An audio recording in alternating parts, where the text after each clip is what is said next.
자가 면역 질환이라는 이름은 결국 면역 질환이다 보니까 면역계가 어떻게 반응하는지를 우리가 이해를 해야 이 질환을 이해할 수가 있는데, 정상적인 면역 상태부터 좀 확인을 해볼게요. 제가 이렇게 그림을 좀 비유를 드려보는데, 우리 몸의 정상세포를 마을이라고 비유를 하고요. 내 몸을 지켜주는 면역세포들을 군인, 그 중에서도 현장에서 싸우는 군인들이 있고 얘네들을 지휘하는 지휘관들이 있고, 내 마을에 살고 있는 정상세포들을 이렇게 마을 주민이라고 비유를 해보면, 우리 몸의 이런 정상적인 마을에 어떤 적군들이 이렇게 들어오게 되면요, 제가 간첩이라고 비유를 했는데, 간첩들이 우리 몸에 침범을 하게 되면 이 간첩들만 이렇게 정밀하게 타겟을 해서 공격을 하도록 지휘관이 군인들한테 명령을 합니다.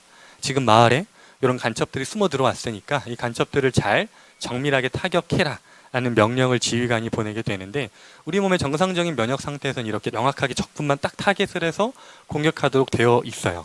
근데 정상적인 면역 상태는 이렇게 작동을 하는데, 적군들이 더 많이 들어와.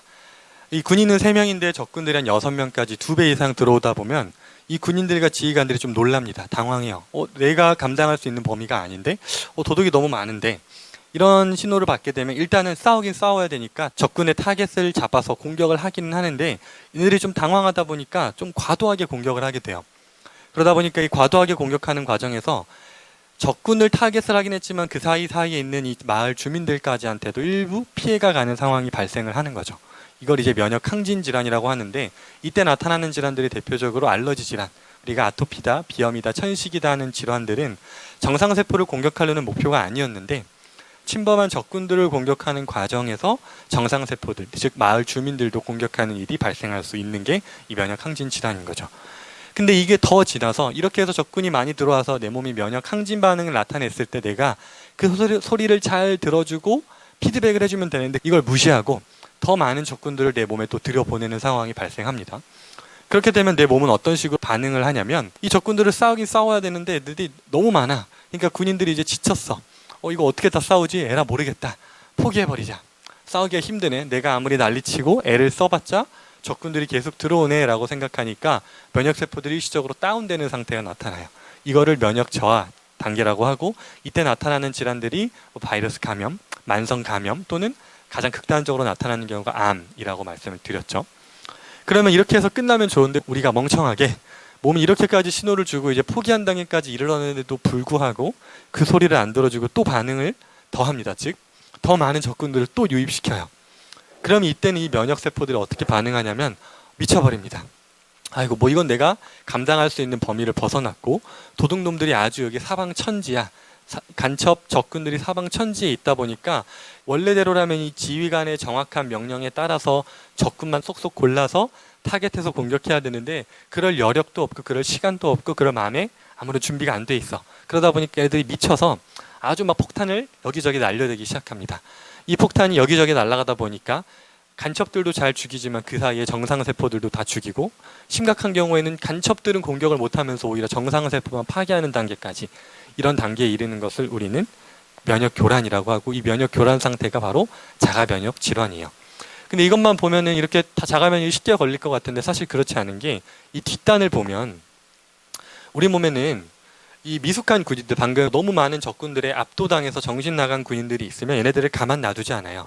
우리 몸의 사관학교, 이 세포로 비유하자면은 골수나 흉선 같은 것들이 이 사관학교 역할을 하는데, 이 미숙한 군인들을 잘 교육시켜서 유능한 군인이 될 수 있도록 교육을 하도록 우리 몸은 다 되어 있어요. 군인뿐만 아니라 심지어 미숙한 지휘관까지도 훈련을 시켜서 유능한 지휘관으로 만들도록 우리 몸은 체계가 되어 있고요. 또 이렇게 해서 유능한 지휘관들은 이 학교에서 교육을 덜 받은, 즉 학교에서 교육을 받고 나오긴 했는데 약간 미숙한 애들이 있을 수 있어요. 걔네들은 또 이 지휘관들이 이 현장에서 교육을 합니다. 현장에서 너는 조금 이런 것들이 모자라니까 이걸 더 채우면 좋겠다, 이런 것들을 교육하도록 우리 몸은 다 되어 있는데, 이게 전쟁이 너무 반복되다 보니까 이 학교까지 망가져 버린 거예요.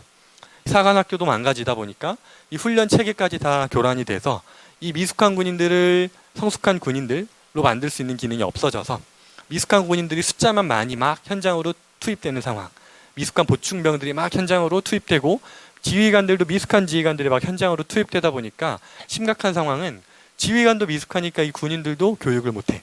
교육을 못하는 거에 더해서 군인들한테 누굴 공격해야 되는지 명령하는 기능까지 잃어버려.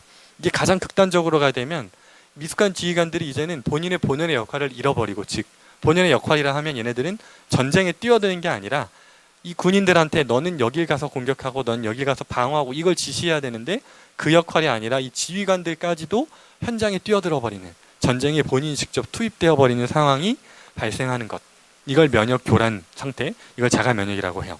그러니까 이걸 큰 틀에서 정리해 보면 이런 상태예요. 내 몸에, 마을에, 정상 세포에 적군들, 즉 항원 물질들이 너무 많이 들어오다 보니까 이렇게 많이 들어온 항원 물질들에 대응할 바를 모르고 어찌할 바를 모르고 지휘관이나 군인들이 정신이 나갔어. 그러다 보니까 이러한 지휘관이나 군인들을 다시 교육해야 되는 학교가 있는데, 이 학교도 너무 전쟁이 지속되다 보니까 너무 많은 군인들을 계속 쏟아내다 보니까 한계에 부딪혀서 얘네들도 정신이 나갔어.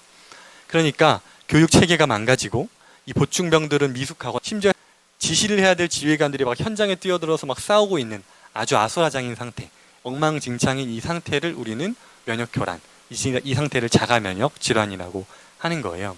그러면은 이 자가면역 질환의 병리 과정을 이해하고 나면 어떻게 치료해야 될지를 생각할 수가 있는데, 현대 우리가 자가면역 질환을 치료한다고 하는 방식들은 어떤 방식이냐면, 제가 이거 잘못된 치료 방식이라고 하는 이유는 이 과정을 이해하면 여러분들도 이해할 수 있는데, 이 전쟁터가 엉망이고 군인들이 미쳤다라고 해서 어떤 치료를 하냐면 이 군인들을 없애는 치료를 해요. 군인이 정신이 나가서 막 아군을 때려잡고 있고 마을 주민들 때려잡고 있으니까 이 지휘관들을 일을 못하게 막고, 또 이 미숙한 보충병들도 다 일을 못하게 막고, 그리고 이 미숙한 보충병들을 만들어내는 학교도 막아버리는, 대표적으로 면역 억제제라거나 뭐 스테로이드제라거나, 요즘은 더 나아가서 생물학적 제재라고 해서, 생물학적 제재는 이 지휘관들이 이 보충병들한테 명령을 내리는 그 체계를 교란시키는 거예요. 즉 지휘관들이 너가 명령 제대로 못하잖아, 그러니까 그냥 명령하지 마 라고 이 명령 체계를 다 묵살시켜버리는, 즉 군인들이 아무런 일을 못하게, 전쟁이라는 것에 참여하지 못하도록 완전히 막아버리는 쪽으로 현재 치료가 진행되고 있다는 거죠. 대표적으로 류마티스 관절염 같은 곳에 쓰는 MTX라는 약물 같은 경우는 정확하게는 지휘관과 보충병들을 없애려는 약물인데, 그 약물의 부작용으로 이 사관학교를 망가뜨리는 작용을 하기도 하거든요. 즉 흉선이나 골수 기능을 망가뜨리는 쪽으로 작용할 수 있어서 부작용이 상당히 심각한 약물인데, 그런 약물들을 가지고 우리는 이걸 치료하려고 하고 있다는 거죠. 그렇기 때문에 이런 치료 방법을 가지고는 이 전쟁을 끝낼 수가 없어요. 다만 전쟁 반응이 덜 일어나게, 즉 전쟁이 약하게 일어나게 할 수는 있는데, 이거는 전쟁을 끝내는 방식이 아니거든요. 그래서 올바른 치료 방법은 뭐냐 했을 때, 순서대로 일단 첫 번째는 우리가 해야 되는 건 적군이 뭔지, 즉 항원 물질이 뭔지를 찾는 게 이 질환 치료의 첫 번째예요. 첫 번째 스텝. 그렇게 해서 항원이 뭔지를 잘 알고 그것을 차단하는 것, 즉 전쟁을 일단 종결을 시켜야 돼요. 더 이상 적군, 간첩이 들어오지 않는 환경을 만드는 게 이 치료의 첫 번째고, 두 번째는 그렇게 해서 전쟁이 끝나면 지속적인 전쟁 때문에 정신이 나가 있는 이 군인들을 재교육해야 돼요. 잘못된 애들 막 때려잡고 있는 지휘관들 다시 교육시키고, 좀 미숙한 보충병들 나와 있어 막 싸우고 있는 애들 다시 교육시키고 해서 이 군인들을 재교육시키는 걸, 이것을 어려운 용어로는 저희가 말초관용을 회복해야 된다. 말초관용이라는 말은 이 현장, 전쟁터 현장에서 미성숙한 애들을 재교육시키는 과정을 말초관용이라고 하거든요. 그 기능을 회복시켜야 된다. 그렇게 해서 두 번째 치료를 하고 나면 세 번째가 이제 마지막으로 학교를 재건해야 돼요. 미성숙한 군인들이 나올 수밖에 없었던 그 근간이 되는 학교를 재건해서, 학교에서 올바른 교육 과정을 통해서 이 군인들을 제대로 양성해서 제대로 일을 하는 군인들이 현장으로 나갈 수 있도록 교육을 해야 된다. 이 교육을 하는 학교를 튼튼하게 재건해야 된다. 이것을 어려운 용어로는 저희가 중추관용이라고 하는데, 학교 차원, 골수 차원에서의 면역력을 제대로 증진하는 이 중추관용까지를 해내야 면역계가 완전히 안정돼서 치료가 끝난다고 볼 수가 있어요. 그래서 이걸 다시 정리를 해보면, 기반은 첫 번째로 전쟁이 완전히 끝나야 돼. 항원 물질을 완전히 차단해야 된다. 이걸 영어로 제가 eliminate, 완전히 원인 물질을 제거한다. 이게 첫 번째 치료의 스텝이고, 두 번째 단계는 그 기반 위에서, 그렇게 해서 전쟁이 끝나게 되면 그 전쟁에 혼란스러워져 있던 이 군인들을 재교육시켜서 군인들이 제대로 싸울 수 있도록 교육을 해야 된다. 이것을 빌드업, 즉 이 면역계의 기반을 쌓는 시간이라고 말을 하는 건데, 제가 아까 말씀드린 말초관용을 회복하는 게 두 번째 단계.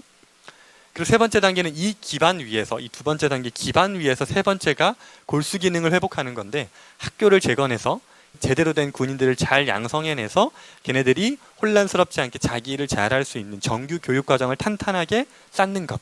그게 이제 세 번째 단계가 되는데 1번이 꼭 갖춰져야지만 2번을 할 수 있는 거고요. 2번이 갖춰져야지만 3번을 할 수 있고 이 3번이 갖춰져야지만 결국 궁극적으로 면역계가 안정된다라고 볼 수 있는 거예요. 그래서 이 단계를 제가 정리를 할 때 첫 번째 1번과 2번 전쟁을 종결하고 군인 재교육을 하는 단계를 전쟁터를 수습하는 단계라고 말씀드려요.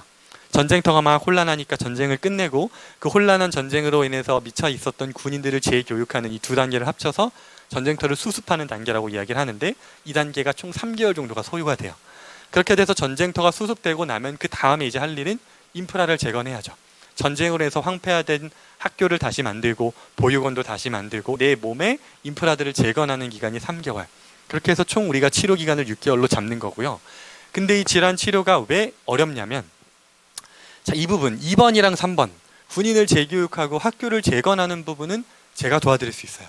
제가 혼자 하는 것도 아니고 환자분과 함께 제 역할이 있는 부분은 2번, 3번이에요. 의사가 도와줄 수 있는 부분은 군인들을 재교육하고 학교를 재건하는 데 필요한 것들은 제가 도와드릴 수 있는데 이 1번, 전쟁을 종결하는 단계는 제가 할 수 있는 게 아무것도 없어요. 환자분들마다 다르게 작용하는 항원 물질을 알려드리는 것까지가 제 역할이고 그렇게 알려드리는 그 항원 물질을 철저하게 차단하는 식사 생활의 변화를 만들어내는 것 이게 1번이 전제가 되어야지만 2번, 3번을 시작할 수 있기 때문에 이 질환은 절대 의사는 고칠 수가 없어요.